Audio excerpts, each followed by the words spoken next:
আসসালামু আলাইকুম প্রিয় দর্শক ও শ্রোতা।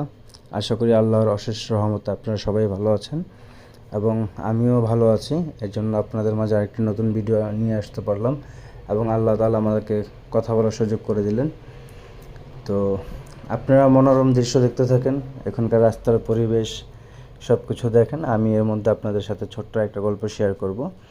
এটা হচ্ছে আমাদের কেরানীগঞ্জেরই কোনো এক ওয়ার্ডে আমার এক ফ্রেন্ড ছিল, ওর সাথে মোটামুটি ছোটো থেকেই পরিচয়। তো ও হচ্ছে যে সকালবেলা মক্তবে পড়তে যেত। সকালবেলা মক্তব বলতে হচ্ছে যে আগে একটা নিয়ম ছিল যে সকালবেলা মসজিদে ছোট ছোট বাচ্চা, গ্রামের যে ছোট ছোট বাচ্চারা আছে এরা পড়তে যেত। তো আমার ওই ফ্রেন্ড একটু বেশি 4-5 বা 6 পড়ে, এরকম টাইমে আর কি, 5 বা 6, 4ও না, 5 বা 6 পড়ে। তো ওই টাইমে হচ্ছে ও খুব নামাজ ভক্ত ছিল, অনেক নামাজ পড়তো, সবসময় নামাজ পড়তো এবং প্রতি ওয়াক্তের নামাজের সাথে সে 2 রাকাত হলেও এক্সট্রা নামাজ পড়বে, নফল নামাজ পড়বে, নফল ইবাদত করবে। তো ও একটা ও এমন হয়ে গেছিলো যে ওর সবসময় নামাজ পড়তে হবে, হয়তো একবেলা ভাত না খেলেও চলবে কিন্তু নামাজ পড়তে হবে। তো ও এক পর্যায়ে এমন হয়েছে যে ফজর ওয়াক্তে আজান দিবে কিন্তু সে আজান শুনে নেয়, তার মনে হচ্ছে তার কারণে আজান কেউ হয়তো আজান দিচ্ছে, তার এখন এই মসজিদে যেতে হবে। তো ফজর ওয়াক্তে প্রতিদিনই সে হয়তো বা নামাজের আজানের 5-6 মিনিট আগে বা 10 মিনিট আগে মসজিদে চলে যেত। তো এটা ছিল তার দৈনিক নিয়ম। তো এক সময় শীতের মধ্যে ও নামাজ পড়ার জন্য ওর মসজিদে যায়। মসজিদে যাওয়ার পরে এরকম 2-3 দিন যাওয়ার পরে হঠাৎ করে ফজর ওয়াক্তে নামাজ পড়ে আইসা পড়ে। তার কয়েকদিন পরে এরকম কন্টিনিউ ওর সাথে চলতে থাকে, ও এরকম নামাজ পড়ে। তো একদিন হঠাৎ কি হয় যে ও যেখানে যে অজু করবে, অজুখানে দেখতেছে 3টা হুজুর, 3টা হুজুর প্রায় লম্বা চড়া, অনেক সুন্দর, তাদের শরীর থেকে খুব সুঘ্রাণ বেরোচ্ছে এবং দেখতেও খুব সুন্দর। আর আরেকটা কথা বলে রাখা ভালো, তখন আমাদের কেরানীগঞ্জে অনেক লোডশেডিং হতো আর কারেন্টও যে অনেক নিয়মিত থাকতো তাও না, কারেন্ট প্রায় সময় থাকতো না। তো ওদিনকার ওর খুব মনে আছে যে কারেন্ট নাই, তারপর মনে হইতেছে যে মসজিদ খুব উজ্জ্বল। আর যে 3টা হুজুরের সাথে ওর দেখা হইতেছে, মনে হইতেছে যে 3টা হুজুরের চেহারা এতই উজ্জ্বল যে দিনের আলোর মতো পরিষ্কার, এবং ওদের সাথে কথাও বলে। ও অজু করে, ওই লোকরা অজু করে, অজু করার পরে ও একটা পর্যায়ে চিন্তা করতেছে হুজুর এখন আসে না কেন, আর এই 3টা হুজুর কে? তো যাই হোক, ওর মতো বৈশা থাকে। একটু পরে দেখতেছে ওই 3টা লোক নামাজ পড়তেছে। ও বিব্রত বোধ না করে, ছোটো মানুষ তো, তখন তো বয়স তো অনেক ছোট, ও এত কিছু চিন্তা না করে ওদের সাথে নামাজ পড়ে। নামাজ পড়ার পরে ও বসে রয়েছে যে কি নামাজ কি শেষ বা আজান কি শেষ বা সবাই কি নামাজ পড়ে চলে গেল, ও কনফিউজ ছিল। তো ওই 3জন লোক যখন চলে গেছে তখন ও না একটু পরে চলে আসছে বাসায়। তো বাসার সময় আসবে, ঢুকবে, তখন দেখতেছে আজান দিছে।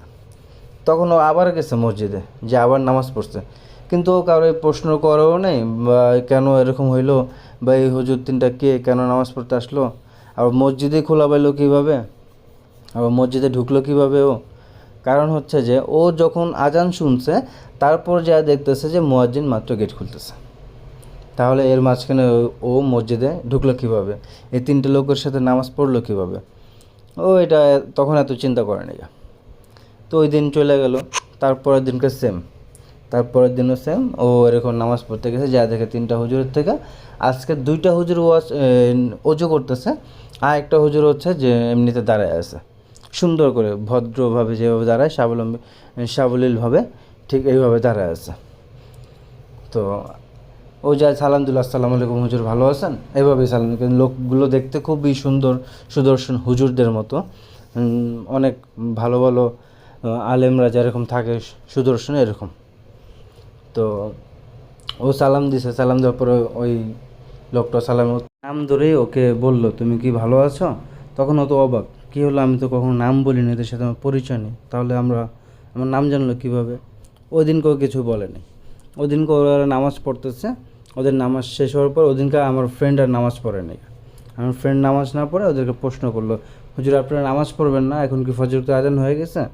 তখন ওনারা বলতেছে যে না, আমরা তাহাজ্জুদে নামাজ পড়তে আসছিলাম, মসজিদটা খোলা পেয়েছি, আর এই মসজিদটা খুব ভালো, তাই আমাদের এখানে নামাজ পড়তে ভালো লাগে, এখানকার পরিবেশটা খুব ভালো। তো তখন ও বলতেছে তাহলে ফজরের নামাজ পড়বেন না? কারণ না, আমরা এখন এখানে নামাজ পড়বো না, আমরা ফজরের নামাজ পড়বো মক্কা নগরীতে যে। তখন ও তো বলছে মক্কা নগরী কী, বা মক্কা নগর কোথায়? তখন ও প্রশ্ন করছে যে মক্কা নগর এটা কোথায়? তখন ও বলছে এটা হচ্ছে একটা গ্রাম, ওইখানে যে আমরা নামাজ পড়বো। এই কথা বলে হুজুরটা চলে যায়। ওই 3টা হুজুর চলে যায়। তারপরে 3 থেকে 4 মিনিট পরে বা 2-3 মিনিট পরে যে মুয়াজ্জিন থাকে উনি নামছে।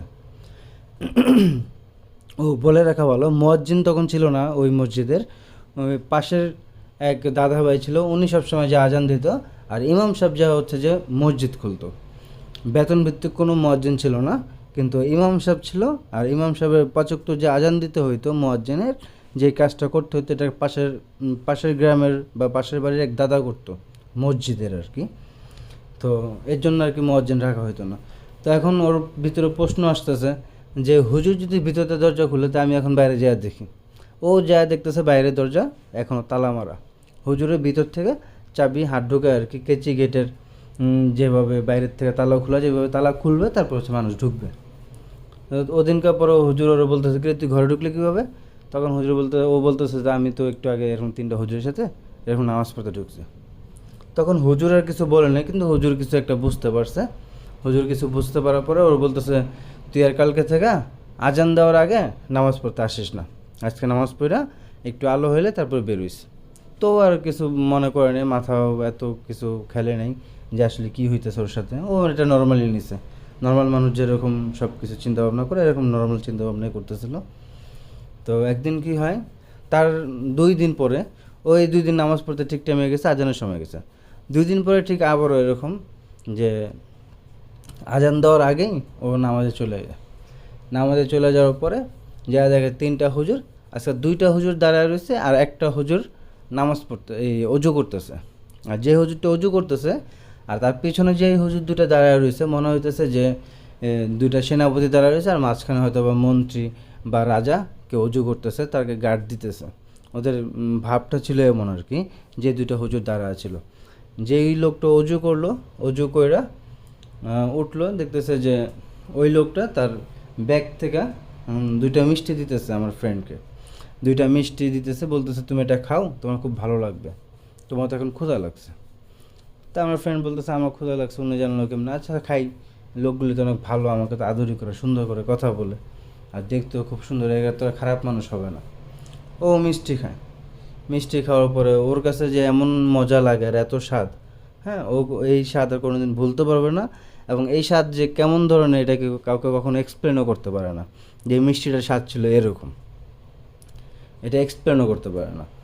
আর ও যখন মিষ্টিটা খাইছে, তারপরের থেকে ওর মুখের থেকে সবসময় একটা বেলি ফুল বলেন বা কোনো একটা ফুলের গ্রান, ও ফুলটারও আর কি ওই গ্রানটার কথাও বলতে পারে না। ও মনে হয় 5-6 দিন এই গ্রানটা সবসময় মুখে পাইছে। তো যেদিনকে মিষ্টি খাইছে, তো সেদিনকা ওই 3টা হুজুর, একটা হুজুরও নামাজ পড়ে নাই, ওনারা বাইরে থেকে চলে গেছে। এবং ওরা বলতেছে আজকে আমাদের দেরি হয়ে গেছে, আমরা আজকে নামাজ পড়তে যাবো অনেক দূরে, তো তুমি ফজরকে আজান দিবে এখনই, তোমার হুজুর নিচে নামবে, তুমি মসজিদে ঢুকে নামাজ পড়ে নিও। এই কথা বলে 3টা হুজুর ওর সামনে একটু আস্তে আস্তে হাঁটতে হাঁটতে একটু দূরে যা চলে গেলো আর কি। ও দেখছে নর্মাল মানুষ যেভাবে চলে যায় ওইভাবে চলে গেছে 3টা মানুষই। তো যাক, ওদিনকেও ওরকম আর কিছু চিন্তা ভাবনা করে নেই, কিন্তু ওদিনকা ও ফজরতে নামাজ পড়ে ঘরেও চলে আসে। সকালবেলা যে মক্তবে পড়তে যায় তখন ও হুজুরকে বলে, হুজুর আমি তো এরকম রাত্রে নামাজ পড়তে আসছিলাম আজকে নামাজের আগে, ওই আজানের আগে, তো আজানের আগে আইসা দেখি ওই 3টা হুজুর আসছে, আমাকে আজকে মিষ্টি দিছে, আমি মিষ্টি খাইছি। আর মিষ্টিটা হুজুর অনেক মজা আসলো, আমি এরকম মিষ্টি আর কখনো খাইনি গা।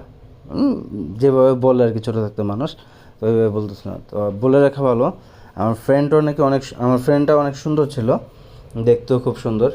তো এখনও আছে আল্লাহর রহমতে, জীবিতই আছে। আর ও এখন প্রবাসী, তোর জন্য দোয়া করবেন। তো যাই হোক, হুজুর যখন শুনলো যে এই অবস্থা ওর, যে মিষ্টি খাইছে, তখন হুজুরে একটুখানি চিন্তা ভাবনা করে হুজুরে কী ধরনের দোয়া দুরুদ পরে ওর ঝাইরা দিল। এরপরে ওর বাসার যে গার্জিয়ান, ওদেরকে ফোন দেওয়া বললো, তখন ফোন ছিল না, ওদের বাসায় যাওয়ার পরও হুজুর ওদেরকে বললো যে আপনার ছেলেকে কখনো সকালবেলা আজানের আগে যাইতে দেন না, এই সমস্যা হইতেছে ওর সাথে, ওরা যে কোনো সময় জিনরা নিয়ে যেতে পারে, তো ওরা একটু সাবধানে রাখেন। এই কথা বইলা হুজুর ওদের বাসাতে একটুখানি বের হইতে দেরি আছে, আর সামনে তখন কেরানীগঞ্জে অনেক জায়গায় এরকম ছোট ছোট পুকুর টাইপের বা নালা টাইপের জায়গা ছিল যেখানে পানি জমে থাকতো। হুজুর এরকম বইলা জাস্ট ওর ঘরের থেকে বের হয়েছে, বের হয়তো বা 170 থেকে 80 ফিট দূরত্ব, এরকম দূরত্বের মধ্যে একটা ছোট একটা গর্ত ছিল বা গাড়া বলেন, বা আমাদের এখানে গাড়াই বলে আর কি, বা গর্ত বলতে পারেন, বিল টাইপের আর কি, ছোটো পুকুর টাইপের। ওইখানে হয়তো বা আঁঠু পানির একটুখানি উপরে জমা ছিল, ওইখানে হুজুরকে ইচ্ছা মতো চুবায়। আর সময়টা ছিল ঠিক 10:15 থেকে 10:45 পর্যন্ত, এই আধা ঘন্টার মধ্যেই সময়টা ছিল। কারণ ও হচ্ছে যে জাস্ট হুজুরের থেকে মক্তব্যতে পড়াশোনা করার পর বের হয়েছে, বেরোয় বাসায় আসবে, আর হুজুর ওর সাথে এসে এরকম ওরকম বাসায় সব কিছু জানাইছে। আর তখনই হুজুরের সাথে এই ঘটনাটা ঘটছে। পরে হুজুর অন্য হুজুরদেরকে যে হুজুরের যে পরিচিত ওস্তাদ ছিল বা আরও বড় বড় ইমাম সাহেব ছিল, হুজুরের পরিচিত ওস্তাদ যারা, ওদের কাছে কেমনে কী করলো হুজুর, কথাবার্তা নিল। পরে শুনছে যে এই যে 3টা জিন ছিল, এই 3টা অ্যাকচুয়ালি জিন ছিল, কিন্তু ওরা ফরেজগার জিন ছিল। আর যে ইমাম সাহেব বা একটা হুজুরের নাম ওর মনে আছে আর কি, জুবিন, ওই জুবিন যে হুজুরটা ছিল, ওনার মেয়ের জন্য আমার ফ্রেন্ডকে পছন্দ করছে। কারণ হচ্ছে এক তো আল্লাহওয়ালা, ও খুব নামাজ টামাজ পড়তো, প্লাস হচ্ছে মাদ্রাসার ব্যাকগ্রাউন্ডের, এবং ওর ফুল ফ্যামিলিটা হচ্ছে এই মাওলানা, কেউ হাফেজ, ওদের ফ্যামিলিতে এরকম ধরনের লোকই সব বিলং করে। যে কারণে ওকে টার্গেট করছিল যে ওকে আস্তে আস্তে হয়তো বা জিনদের দেশে বা পরিদেশে নিয়ে যাবে, ওর বোনের সাথে বিয়ে দিবে। তো ওইখান থেকে আমার ফ্রেন্ড রক্ষা পায়, আর হুজুরের ওই প্রবলেমটা সলভ করে কোনোভাবে রুকেয়া করে। তো যদি আমার গল্পটা ভালো লাগে তাহলে অবশ্যই আপনারা লাইক অ্যান্ড সাবস্ক্রাইব করে আমার পাশে থাকবেন, এবং আরও সুন্দর সুন্দর গল্প বলার জন্য, যাতে গল্প কালেকশন করতে পারি ঘটনাগুলি, এরকম বাস্তব ঘটনা, যদি বাস্তব ঘটনা হয় তাহলে যাতে আপনাদেরকে শোনাতে পারি, বা বাস্তব ঘটনা ছাড়া কখনো আপনাদের সাথে পেশ করব না।